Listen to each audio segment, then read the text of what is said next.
चलिए भाई बात करते हैं अगले वाले प्रश्न पर। देखो हमने अभी आपके 10 क्वेश्चन आपके कंप्लीट करा दिए हैं। क्या भाइयों, हमने आपके अभी 10 क्वेश्चन कंप्लीट करा दिए हैं और ये आपका क्वेश्चन नंबर 11 है। चलो इससे संबंधित मैं कुछ आपको बात बताता हूँ भाइयों। देखो ये जो आपका प्रश्न है, ये जो आपके पांचों प्रश्न है ना, ये बहुत इंपॉर्टेंट है। ठीक है, परीक्षा की दृष्टि से देखे जाए तो एक नंबर में पूछे जा सकते हैं या अधिकतम 2 नंबर, 2 से तो ज्यादा शायद ही मुश्किल है, लेकिन ये आ सकते हैं। ठीक है, चांसेस इसके बनते हैं। देखो भाइयों, मैं इसे जो इस क्वेश्चन को करा रहा हूँ 11, ये आपका एक्सरसाइज 8.1 का 11वां क्वेश्चन, लास्ट क्वेश्चन है। ठीक है, तो इसकी जो इस वीडियो की जो डिस्क्रिप्शन बॉक्स है, इस वीडियो का जो डिस्क्रिप्शन बॉक्स है, उसमें आपको प्रत्येक क्वेश्चन का मतलब ये जो 8.1 है, इसका प्रत्येक क्वेश्चन आपको डिस्क्रिप्शन बॉक्स में मिल जाएगा क्वेश्चन वाइज। क्वेश्चन 1 उसके नीचे लिंक मिलेगी, क्वेश्चन 2 उसके नीचे लिंक मिलेगी, क्वेश्चन 3 4 5 ऐसे करके सबको लिंक आपको इस वीडियो के डिस्क्रिप्शन बॉक्स में मिल जाएगी। ठीक है भाई, और अगर वीडियो आपको अच्छी लगे तो इसे लाइक जरूर कीजिएगा और इसे सब्सक्राइब जरूर कीजिएगा भाइयों। तो सब्सक्राइब करने में कोई पैसे नहीं लगते, कोई आपत्ति नहीं है। ठीक है भाई, चलो देखो ये आपका जो प्रश्न है, इसमें आपके ट्रू फॉल्स की बात कर रहा है, सत्य असत्य की बात कर रहा है। तो देखो पहला क्वेश्चन कह रहा है कि tan a का मान सदैव 1 से छोटा होता है, 1 से कम होता है। अर्थात मैं कह सकता हूं the value of tan is always less than 1। ये आपको बताना है ये आपका सत्य है कि असत्य है। क्या भाइयों, सत्य है कि असत्य है। ठीक है, ये आपको क्या करना है भाइयों, बताना है सत्य है कि असत्य है। देखो tan a का मान सदैव 1 से छोटा होता है, यानी कि the value of tan is always less than 1। तो चलो देखते हैं इसे कि ये जो प्रश्न पूछ रहा है पहला वाला, ये सत्य है कि असत्य है। पहला क्वेश्चन, क्या भाइयों, पहला क्वेश्चन। तो देखो tan a की अगर हम बात करें, क्या भाइयों, tan a, तो tan a की वैल्यू कह रहा है सदैव से छोटा होता है। इसका मतलब क्या है, इसका मतलब ये हो गया कि 1 के बराबर नहीं होगा। क्या नहीं होगा भाइयों, 1 के बराबर नहीं होगा और ना ही 1 के बराबर नहीं होगा और ना ही 1 से बड़ा होगा। ठीक है, तो देखो अगर हम tan में लेकर चलें तो आप जानते हैं tan 0 की वैल्यू कितनी होती है, 0, और tan 90 की वैल्यू, tan 90 की वैल्यू कितनी होती है भाइयों, बोलो। tan 90 की वैल्यू होती है इनफाइनाइट। इनफाइनाइट मतलब होता है अनंत से, इसका मतलब होता है अनंत से। लेकिन आपकी एक्सरसाइज चल रही है 8.1 और ये आपका कॉन्सेप्ट है अगली एक्सरसाइज का, तो इससे संबंधित तो हम कर नहीं सकते हैं। तो चलो किससे करेंगे, देखो अगर tan a की बात करें भाइयों हम, तो देखो हमने ये एक राइट एंगल बनाया। क्या बनाया, राइट एंगल बनाया। ये आपकी वैल्यू 3 ले ली, हमने 4 ले ली और ये ले ली 5। ये आपका मान लो a, ये आपका b और ये मान लिया हमने c। ठीक है भाइयों, देखो अगर हम a की बात कर रहे हैं a, तो a के सामने वाली साइड आपका परपेंडिकुलर होगी और बची ये साइड क्या होगी, आपका बेस होगी और ये आपका होगी कर्ण। अगर tan a की बात करें हम, तो tan a में क्या होता है आपका, tan a में होता है भाइयों पंडित बद्री प्रसाद हरिहर बोध।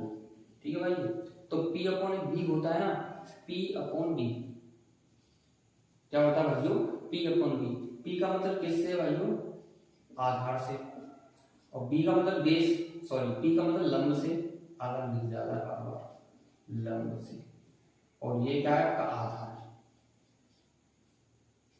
चलो बात करते हैं, ये हमने मान ली है वैल्यू, आप कुछ भी मान सकते हैं इसकी जगह पर, लेकिन एक चीज है जो आपका कर्ण होगा वो हमेशा बड़ा होगा, ये ध्यान रखना, किससे, लंब और आधार से। ठीक है, तो चलो एंगल की बात कर रहा था, इसमें लंब ये होगा यानी कि 4, बोलो भाइयों, बट्टा 3। अब देखो एक बात आप देख रहे हो कि अगर हम 3 की भाग 4 में दें, क्या भाग दें में, 3 की भाग अगर 4 में देने भाई, तो 1 पॉइंट कुछ आएगा, 1.33 कितना भी आए उससे कोई मायने नहीं है। लेकिन हमें इतना पता है कि 1 से अधिक है वैल्यू, tan a की वैल्यू कितनी है, 1 से अधिक है भाइयों। क्या है, tan a की वैल्यू 1 से अधिक आ रही है, अर्थात ये इसका जो मान है tan a का मान सदैव 1 से कम होता है। ये मान क्या हो गया, गलत हो गया। ठीक है भाइयों, ये जरूरी नहीं है कि tan a का मान 1 से कम हो। अब देखो हम एंगल बदल दें, अगर आप कहें भाई कि हम तो इसे a ले रहे हैं, इसे a या b या c, तो इसे ले रहे हैं ए, तो ये एंगल ए हो गया, इसके सामने साइड कितनी थी 3, तो परपेंडिकुलर होगी, परपेंडिकुलर क्या हो गया इसका 3/4, तो इसमें 3 से छोटा हो गया, तो हम ये कह सकते हैं कि जो tan A की वैल्यू है आपकी 1 से बड़ी भी हो सकती है और 1 से छोटी भी हो सकती है, 1 से बड़ी भी हो सकती है और 1 से छोटी भी हो सकती है, जैसे कि हमने अभी भी बात की थी tan 0 की वैल्यू कितनी होती है भाइयों 0, ठीक है नहीं, और tan इनफाइनाइट tan 90 की वैल्यू कितनी होती है इनफाइनाइट, यानी कि 0 से इनफाइनाइट तक जाता है tan, ठीक है नहीं, यानी कि 0 से इनफाइनाइट के लिए और जाता है tan, यानी कि 1 से बड़ी भी होती है tan की वैल्यू और 1 से छोटी भी होती है, ठीक है भाइयों। चलो ये आपको दिख रहा होगा 4 के अगर डिवाइड हम 3 में दें तो कितना आएगा, कम आएगा, ठीक है। चलो आगे देखो, तो हम क्या कह सकते हैं भाइयों, हम कह सकते हैं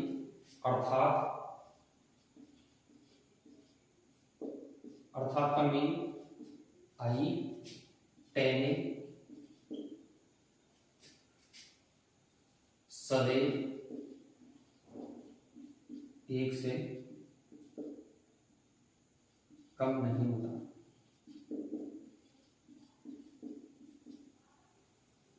tan A is never less than 1, ठीक है भैया, सॉरी इज नॉट ऑलवेज, ठीक है, लेस देन 1।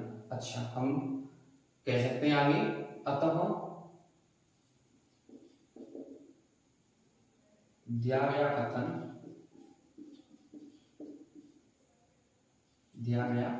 कथन क्या है भाइयों, असत्य है,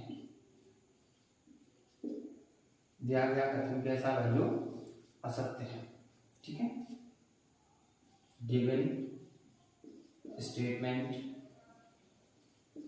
इज रॉन्ग, सॉरी फॉल्स की बात करें, फॉल्स, ठीक है, फॉल्स। चलो अब दूसरे वाले प्रश्न की ओर बढ़ते हैं भाइयों। दूसरा वाला प्रश्न कह रहा है, क्या कह रहा है आपका दूसरा वाला प्रश्न, दूसरे वाले में कह रहा है भाइयों कि कोण ए के लिए, सॉरी कोण ए के किसी मान के लिए sec इक्वल टू 12/5 हो सकता है क्या, 12/5 हो सकता है क्या, sec is equal to 12/5 for some value of angle है। बात गौर फरमाओ भाइयों, सम वैल्यू की बात कर रहा है, किसकी बात कर रहा है भाइयों, सम वैल्यू, मतलब कुछ मान पर sec A का मान 12/5 आ सकता है क्या, आ सकता है, कैसे देखो, हमने एंगल बनाया है, क्या बनाया भाइयों, हमने एंगल बनाया है, देखो 12/5 की बात कर रहा है, पहले हम sec A के अकॉर्डिंग लेते हैं, तो sec A होता है आपका sec A इक्वल टू क्या होता है आपका, देखो लाल बट्टे तक का होता है, या का आधार कर्ण हो गया cos का, तो कर्ण अपॉन क्या हो गया आधार, क्या हो गया कर्ण अपॉन आधार, अर्थात जो 12 sec A की वैल्यू कितनी है 12/5, तो कर्ण क्या हो गया इसमें 12 और 5 क्या हो गया इसमें आधार, आधार कौन सा होगा भाई ये 5, क्यों, क्योंकि एंगल ए ये है, ठीक है, और एंगल ए की साइड परपेंडिकुलर, तो ये क्या हो गया 5, ठीक है, तो 144 से 25 घटा दो, ये आपका क्या आ जाएगा बचेंगे, रिमेनिंग साइड आ जाएगी। अब देखो ये 12/5 तो हो सकता है ना भाई, हो सकता है ना, कैसे हो सकता है कि अगर इसमें कर्ण छोटा होता 5 से तो नहीं हो सकता था, क्यों, क्योंकि कर्ण क्या होती है आपकी सबसे बड़ी भुजा होती है, ठीक है, तो ये क्या हो गया आपका ट्री हो गया, क्या हो गया ट्री, तो इसमें क्या लिख देंगे आप, इसमें लिख देंगे for some value of angle A then it's mean to say sec A is equal to 12/5, it this statement sorry given statement is true, ठीक है भाइयों, तो आपका दूसरा वाला जो प्रश्न है वो क्या हो गया आपका ट्रू हो गया, ठीक है, ये तो सिंपल था। आगे देखो तीसरे वाले में देखते हैं क्या पूछ रहा है,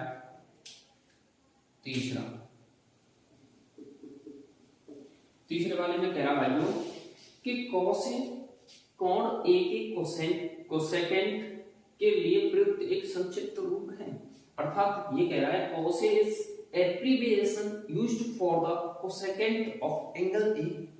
तो देखो भाइयों, आपने सुना होगा हिंदी में उसे कहते हैं स्पर्शज्या, कोज्या। कोसो क्या कहते हैं हिंदी में? कोज्या।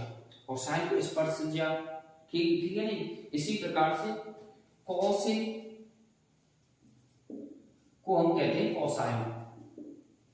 क्या कहते हैं भाइयों? कोसाइन। जबकि ये लिखा है जो आपका क्या है? कोसेकेंट, यानी कि ये कोसेकेंट। कोसेकेंट को क्या कहते हैं? कोसेकेंट। ठीक है भाइयों। तो कोसे को कोसाइन कहते हैं, ना कि कोसे को कोसेकेंट कहते हैं। ठीक है नहीं। सो thus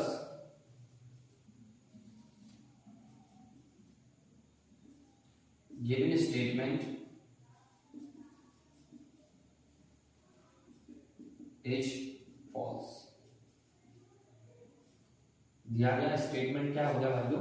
फॉल्स हो गया। ठीक है, ये आपने क्लिक कर दिया, इससे एग्जामिनर देखेगा तो उसे पता पड़ जाएगा। ठीक है, चलो अब देखो आपका अगला वाला प्रश्न है चौथा, फोर्थ क्वेश्चन में कह रहा है भाइयों कोट और ए का गुणनफल होता है, अर्थात quote a is the product of quote and a. तो भाइयों ये नहीं होता। कैसे नहीं होता? हमने आपको शुरुआत में बताया होगा, जैसे सपोज करो लिखा है आपका साइन ए, तो साइन और ये ए लिखा है ना ए, तो ए का मतलब किससे होता है? एंगल से होता है। ए का मतलब किससे होता है? एंगल से। देखो अगर इस ए की जगह पे मान लो मैं साइन 30 लिखूं तो इसकी वैल्यू कितनी आ जाएगी? 1/2। साइन 30 की वैल्यू कितनी आएगी? 1/2। तो साइन 30 लिखा तभी इसकी वैल्यू 1/2 आई है, अर्थात अगर मैं साइन 30 न लिखूं तो इसकी वैल्यू कुछ नहीं आएगी। अर्थात मैं अकेला साइन लूं, अकेला कॉस या टेन सेक कोसेक अकेला कुछ भी लिखूं तो उसका कोई भी अस्तित्व नहीं होता है भाइयों। ठीक है, तो इसलिए हम क्या कहेंगे इसमें? कह देंगे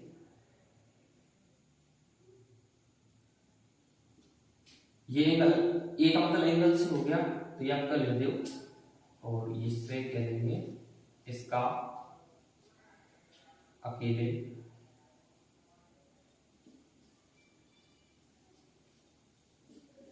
कोई अस्तित्व नहीं है।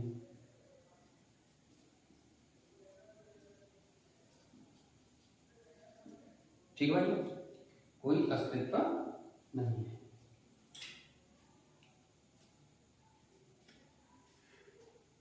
चलो आगे बात करते हैं पांचवें वाले पर। देखो पांचवा वाला प्रश्न, सॉरी इसमें क्या करेंगे फिर? Given statement is false. Given statement is false value. पांचवा वाला प्रश्न कह रहा है किसी भी कोण थीटा के लिए sin theta is equal to 4.3 हो सकता है क्या? sin theta is equal to 4.3 for some value of angle theta. ठीक है, देखो भाइयों sin थीटा की वैल्यू कह रहा है 4/3, बताओ हो सकता है क्या? तो चेक करते हैं, देखो हो सकता है क्या? sin थीटा ले रहा है, इसमें क्या ले रहा है? sin theta. अब थीटा के लिए एंगल ए हो सकता है, एंगल आपका सी हो सकता है, कोई भी हो सकता है।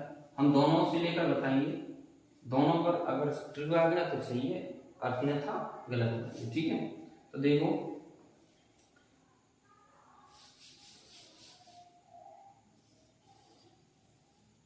ये आपका ए हो गया, ये आपका बी हो गया, ये आपका सी हो गया। ठीक है भाई, तो देखो एंगल ए है, पहले तो साइन थीटा की वैल्यू देख लो क्या होती है। तो साइन थीटा इक्वल टू क्या होता है आपका? Perpendicular upon curd. परपेंडिकुलर का मतलब लंब से, और कर्ड का मतलब कर्ण से, सॉरी कर्ण लिख दिया, हाइपोटेनस में क्या दिमाग चल रहा है। ठीक है, तो हाइपोटेनस कितना हो गया? 3, और आपका परपेंडिकुलर कितना हो गया? 4। अगर इसे माने तो, अगर इसे ना माने तो इसे मान सकते हैं, क्योंकि एंगल चेंज हो सकता है, परपेंडिकुलर चेंज हो सकता है। चलो इसे मान लो या इसे मान लो, कोई दिक्कत नहीं है। लेकिन आप देख रहे होंगे इसमें कर्ण जो है इस परपेंडिकुलर से कितना है? छोटा है भाई। तो ये आपका कभी भी संभव नहीं हो सकता। तो हम क्या करेंगे इसमें? दिए गए कथन